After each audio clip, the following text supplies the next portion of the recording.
Hi நண்பா, welcome to our channel love tips Tamil. சமீபத்தில் பார்த்தீங்க அப்படின்னா ஒரு ஃபேமஸான டிவியில் நடத்தப்பட்ட டிபேட் ஷோ பயங்கரமாக ட்ரெண்டிங்காக போய்கிட்டு இருக்கு.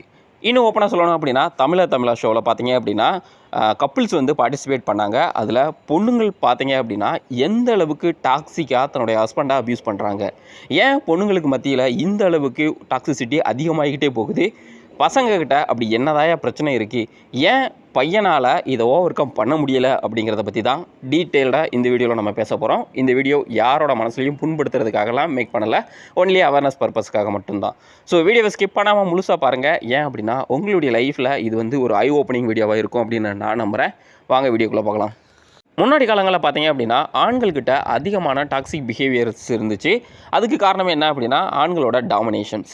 அந்த பிஹேவியர்ஸை யூஸ் பண்ணி பெண்களை பயங்கரமாக அப்யூஸ் பண்ணிக்கிட்டு இருந்தாங்க. ஆனால் சமீப காலங்களில் இந்த வெஸ்டர்ன் கல்ச்சரோட இன்ஃப்ளூயன்சஸ், அப்புறம் இந்த ஃபெமினிசம் அப்படின்னு சில கான்செப்ட் வந்ததுனால பெண்கள்கிட்ட அதிகமான டாக்ஸிக் பிஹேவியர் வந்து பரவ ஆரம்பிக்குது. அதை யூஸ் பண்ணி பெண்கள் ஆண்களை எந்த அளவுக்கு அப்யூஸ் பண்ண முடியுமோ அந்த அளவுக்கு அப்யூஸ் பண்ணுறாங்க. இங்கே பியூட்டியான விஷயம் என்ன அப்படின்னா இந்த டாக்ஸிக் பிஹேவியர்லாம் இருந்தால் தான் என்னுடைய லைஃப் வந்து நான் நினச்ச மாதிரி இருக்குது, ஒரு ஹெல்த்தியான ஒரு சேஃபான லைஃபாக இருக்கிறதா அவங்க ஃபீல் பண்ணுறாங்க. இந்த பிஹேவியரை எந்த ஒரு ஆண் எதுக்குறானோ அவன் வந்து நிறைய இஷ்யூவை ஃபேஸ் பண்ணுறான். சில சமயங்களில் டிவோர்ஸ் கூட ஆகுது. சில ஆண்கள் பார்த்தீங்க அப்படின்னா இதை எதிர்க்கிறதே கிடையாது. சிம்பு மாதிரி டைரெக்டாக அக்செப்ட் பண்ணும் பொழுது அவங்களுடைய லைஃப்பில் எந்த பிரச்சனையும் வர்றது கிடையாது. ஆனால் அவங்க தொடர்ந்து அப்யூஸ் பண்ணப்படுறாங்க. அவங்களுடைய ஃப்ரீடம் அப்படிங்கிறது அந்த இடத்துல ஜீரோ, சம் கேசஸில் நெகட்டிவில் கூட போக ஆரம்பிக்குது. அதாவது முன்னாடி பெண்கள் எந்த மாதிரி இருந்தாங்களோ இன்றைக்கி நிலைமையில் ஆண்களோட நிலைமை அதே மாதிரி மாறிக்கிட்டு இருக்கு அப்படிங்கிறது தான் கேவலமான உண்மை. இந்த இடத்துல நிறைய ஆண்கள் பண்ணுற ப்ரைமரி மிஸ்டேக் என்ன அப்படின்னா உங்களுடைய லைஃப்பில் ஒரு பொண்ணு வர்றாங்க அப்படின்னா உங்களுடைய கேரக்டர் என்ன அப்படிங்கிறத நீங்கள் எக்ஸ்போஸ் பண்ணணும். ஆனால் நிறைய ஆண்கள் ஆரம்ப காலகட்டத்தில் பெண்களுக்கு ஃபுல் ஃப்ரீடம் கொடுத்துட்டு, அதாவது அவங்கள தாங்கிக்கிட்டு அவங்கள தெய்வமாக நினச்சி நீங்கள் முதல்ல வழிபட ஆரம்பிக்கிறீங்க. லேட்டர் பீரியடில் நீங்கள் சஃபர் ஆகும் பொழுது இதெல்லாம் எனக்கு டாக்ஸிக்காக தெரியுது அப்படின்னு அந்த பொண்ணுக்கிட்ட சொல்கிறீங்க அப்படின்னா அந்த பொண்ணு கண்டிப்பாக சேஞ்ச் பண்ணிக்கிற மாட்டாங்க. அவங்க என்ன சொல்லுவாங்க அப்படின்னா இனிஷியல் ஸ்டேஜில் உன்னால் இதை அக்செப்ட் பண்ண முடிஞ்சிச்சு, இன்றைக்கி முடியலையா அப்படின்னு கேள்வி மட்டும்தான் வருமே தவிர அவங்க தொடர்ந்து உங்களை அப்யூஸ் பண்ணிக்கிட்டே தான் இருப்பாங்க. ஸோ மிஸ்டேக் அப்படிங்கிறது இந்த இடத்துல ப்ரைமரியாக ஆண்கள்கிட்ட தான் இருக்குது. இதுக்கு நான் என்ன ப்ரூவ் பண்ணுறது அப்படின்னா ரொம்ப சிம்பிள் தான். ப்ரைமரியாக, அதாவது ஒரு பொண்ணு லைஃப்பில் வர்றாங்க அப்படின்னா உங்களுக்குன்னு சொல்லிட்டு ஒரு பவுண்டரியை செட் பண்ணலாம். நிறைய பேர் இந்த இடத்துல சொல்லுவானுங்க ரிலேஷன்ஷிப் மேரேஜ் லைஃப்குள்ளே பவுண்டரி இருந்துச்சு அப்படின்னா நல்லா இருக்காது அப்படின்னு சொல்லிட்டு. அப்படி சொல்கிறவன் அவனுடைய லைஃப்பில் ப்ராப்பரான பவுண்டரியை செட் பண்ணி ஹாப்பியாக இருப்பான். ஆனால் உங்களை இன்ஃப்ளூயன்ஸ் பண்ணி உங்களுடைய லைஃபையே கெடுத்து விட்ருவானுங்க. ஸோ பவுண்டரிஸ் அப்படிங்கிறது ரொம்ப ரொம்ப முக்கியம். என்ன பண்ணணும் என்ன பண்ணக்கூடாது அப்படிங்கிறது உங்களுக்கு தெளிவான அறிவு இருக்கணும். அப்படி இல்லை அப்படின்னா கண்டிப்பாக இப்போ இருக்கிற இந்த ஜென்ரேஷன் பொண்ணுங்களால் நீங்கள் தொடர்ந்து அப்யூஸை மட்டும்தான் அனுபவிக்க முடியும். ஹாப்பியான லைஃபுக்கு சாத்தியமே கிடையாது.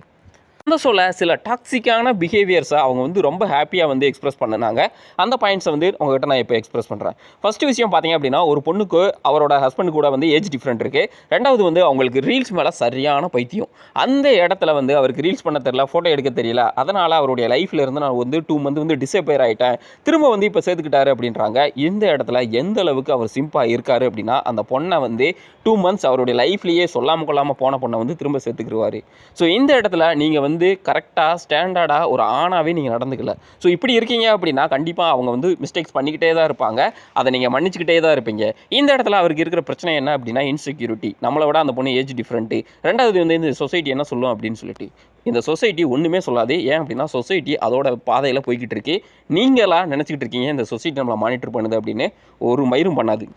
நம்பர் 2 பார்த்தீங்க அப்படின்னா என்னோட ஹஸ்பண்டோட சோஷியல் மீடியா அக்கௌண்ட்ஸை நான் 10 இயர்ஸாக ஹேண்டில் பண்ணுறேன் அப்படின்னு பெருமையாக ஒருத்தவங்க பேசுகிறாங்க. ஆக்சுவலாக இந்த இடத்துல நான் வந்து அந்த சோஷியல் அக்கௌண்ட்டே தேவையில்லை அப்படின்னு சொல்லிட்டு அவங்க டீஆக்டிவேட் பண்ணியிருக்கணும். ஏன் அப்படின்னா உங்களை நம்பி தான் உங்களுடைய ஃப்ரெண்டோ யாரோ ஒருத்தர் உங்ககிட்ட பேசுவாங்க. ஆனால் உங்களுடைய ஒய்ஃபு பேசுகிறாங்க அப்படின்னா இந்த இடத்துல உங்கள் மேலே இருக்கிற நம்பிக்கை எந்த அளவுக்கு அடி வாங்கும் அப்படிங்கிறத நீங்கள் தான் யோசிக்கணும்.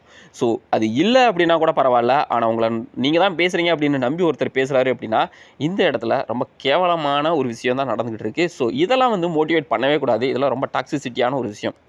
அதுக்கப்புறம் பார்த்தீங்க அப்படின்னா நிறைய விஷயங்கள் சொன்னாங்க. அதை நான்லாம் சொல்லிட்டு இருந்தேன் அப்படின்னா வீடியோ கண்டிப்பாக பெருசாக போகும். நான் இந்த டாக்ஸிசிட்டிக்கு முக்கியமான காரணமாக நான் எதை சொல்லுவேன் அப்படின்னா, ஃபேக்காக இன்றைக்கி சொசைட்டியில் சில விஷயங்கள் பண்ணால் தான் நம்ம பெரிய ஆள் அப்படின்னு நினைக்கிற இந்த மனநிலை மட்டும்தான். ஸோ இதை வந்து நீங்கள் இனிஷியல் ஸ்டேஜ்லேயே இல்லை இப்படி பண்ணால் கூட நம்மளால் ஹாப்பியாக இருக்க முடியும் அப்படின்னு நீங்கள் தான் ரியலைஸ் பண்ண வைக்கணும். இல்லை என்னுடைய ஒய்ஃப் என் பேச்சவே கேட்க மாட்டாங்க, நான் நிம்மதியாக இருந்தால் போதும், அவங்க என்னவாவது பண்ணட்டும் அப்படின்னு சொல்லிட்டு நீங்கள் இருக்கீங்க அப்படின்னா, தயவு செஞ்சு இந்த மாதிரி பப்ளிக்கில் வந்து சொசைட்டியை வந்து இன்னும் டாக்ஸிக்காக மாற்றாதீங்க. ஏன் அப்படின்னா, நீ சிம்பிளாக இருக்கிற அப்படிங்கிறதுக்காக ஊரெல்லாம் சிம்பிளாக இருக்கணும் அப்படிங்கிற அவசியம் கிடையாது. நிறைய பேர் இந்த மாதிரியான வீடியோஸை பார்த்துக்கிட்டு தன்னோட ஹஸ்பண்டுக்கிட்ட அதே எக்ஸ்பெக்டேஷனை கொண்டு வர்றதுக்கான பாசிபிளும் இருக்குது. ஒரு பையனா உங்களுடைய லைஃப்குள்ளே ஒரு பொண்ணை அலோவ் பண்ணுறீங்க அப்படின்னா, ஃபஸ்ட் எடுத்தோன்னே ஓவர் ஹைப் அப்படிங்கிற ஒரு விஷயத்தை பண்ணவே கூடாது. உங்களை நான் ராணி மாதிரி பார்த்துக்குவேன், உனக்கு வேண்டிய எல்லாத்தையும் பண்ணுவேன், உன்னை அப்படி தாங்குவேன் இப்படி தாங்குவேன், முதல்ல இந்த வேர்ட்ஸ் எல்லாம் முதல்ல ஸ்டாப் பண்ணிவிட்டு என்னுடைய லைஃப்பை நான் ஹாப்பியாக வாழணும் அப்படின்னு ஆசைப்பட்றேன், உன்னுடைய லைஃப்பையும் ஹாப்பியாக வாழ்கிறதுக்கு நான் அலோவ் பண்ணுவேன் அப்படின்னு நம்புகிறேன். 2 பேரும் சேர்ந்து கை கொடுத்து நகரும் பொழுதே அந்த லைஃப் சூப்பராக இருக்கும் அப்படின்னு நான் நம்புகிறேன் அப்படின்னு சொல்லிட்டு நீங்கள் ஆரம்பிச்சிங்க அப்படின்னா கண்டிப்பாக அந்த இடத்துல ஒரு நல்ல மாற்றம் இருக்கும். அதை விட்டுட்டு ஆரம்ப காலகட்டத்தில் அந்த பொண்ணு சொல்கிற எல்லாத்துக்கும் ஓகே சொல்லிவிட்டு லேட்டராக அந்த பொண்ணு உங்களை அப்யூஸ் பண்ணுறா அப்படிங்கிற கம்ப்ளைண்ட்டை நீங்கள் இந்த சொசைட்டியில் வைக்கிறீங்க அப்படின்னா, சொசைட்டி அவங்கள ஒன்றுமே சொல்லாது, உங்களை தான் கேவலமாக பார்க்கும். நிறைய ஆண்கள் இந்த விஷயத்தை தான் பண்ணிக்கிட்டு இருக்காங்க. இதை விட ரொம்ப எச்சத்தனமான கேவலமான ஒரு விஷயம் என்ன அப்படின்னா, சில ஆண்கள் பெருமையாக என்னோடய ஒய்ஃப் சொல்கிற எல்லாத்தையும் நான் கேட்பேன், அதனால் என்னுடைய லைஃப் ஹாப்பியாக போகுது அப்படின்னு ஆல்ரெடி ஒருத்தன் மேன்லியாக அவனுடைய லைஃப்பை எடுத்துகிட்டு போகிறவனை பார்த்து சிரிக்கிறாங்க. ஆக்சுவலாக அவன் தான் உன்னை பார்த்து சிரிக்கணும். நீ வந்து சிம்பு தாய்வழியாக இருக்க, அவன் வந்து ஒரு மேன்லியாக ஒரு பவுண்டரியை செட் பண்ணி வாழ்ந்துக்கிட்டு இருக்கான். அவனுடைய லைஃப்பில் சில ஸ்ட்ரகிள்ஸ் இருக்கத்தான் செய்யுது, இல்லைன்னு சொல்லலை. ஆனால் அவனை மாதிரி நீ மாறணுமே தவிர உன்னை மாதிரி அவனை மாற்றணும் அப்படின்னு நினைக்கிறது எந்த அளவுக்கு கீழ்த்தரமான ஒரு விஷயம் அப்படிங்கிறத நீங்கள் தான் யோசிக்கணும். ஃபைனலாக ஒரே ஒரு விஷயம் மட்டும் சொல்லிட்டு வீடியோ முடிச்சுக்கிறேன். டாக்ஸிசிட்டி அப்படிங்கிறது இந்த சொசைட்டியில் வந்து அதிகமாகிக்கிட்டே தான் போகும். அதை உன்னோடைய லைஃப்பில் அலோவ் பண்ணுறியா இல்லையா அப்படிங்கிறது தான் மேட்ரு. என்னுடைய ஃப்ரெண்டு வந்து அலோவ் பண்ணிட்டான், அதனால் அவன் ஹாப்பியாக இருக்கான் அப்படின்னு நீயும் நார்மலைஸ் பண்ணுறதுக்கு ட்ரை பண்ணுற அப்படின்னா அன்றைக்கே நீ தொலைஞ்ச. என்னோடய ஃப்ரெண்டு தப்பு பண்ணுறான், நான் அந்த தப்பு பண்ணக்கூடாது அப்படின்னு உன்னோடைய லைஃப்பில் நீ அவேராக இருக்க அப்படின்னா கண்டிப்பாக உன்னால் ஹாப்பியாக இருக்க முடியும்.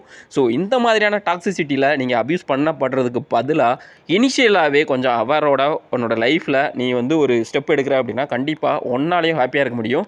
உன்னை நம்பி வந்திருக்கா அந்த பொண்ணும் ஹாப்பியாக வச்சுக்க முடியும். இந்த வீடியோ பார்த்தீங்க அப்படின்னா யாரோட மனசை புண்படுத்துறதுக்காக நான் மேக் பண்ணலை. ஸோ சொல்லணும்னு தோணுச்சு, அவேர்னஸ்க்காக சொல்லிட்டேன். வீடியோ பிடிச்சிருக்கும் அப்படின்னு நான் நம்புகிறேன். வீடியோ பிடிச்சிருந்துச்சு அப்படின்னா மறக்காமல் வீடியோவை லைக் அண்ட் ஷேர் பண்ணுங்கள். உங்களுக்கு என்ன டாபிக் வேணும் அப்படிங்கிறதையும் நீங்கள் மறக்காமல் கமெண்ட் செக்ஷனில் பதிவு பண்ணுங்கள். அதையும் நான் வீடியோ மேக் பண்ணி அப்லோட் பண்ணுறேன். தேங்க்யூ ஃபார் வாட்சிங். தொடர்ந்து சேனலை சப்போர்ட் பண்ணுங்கள்.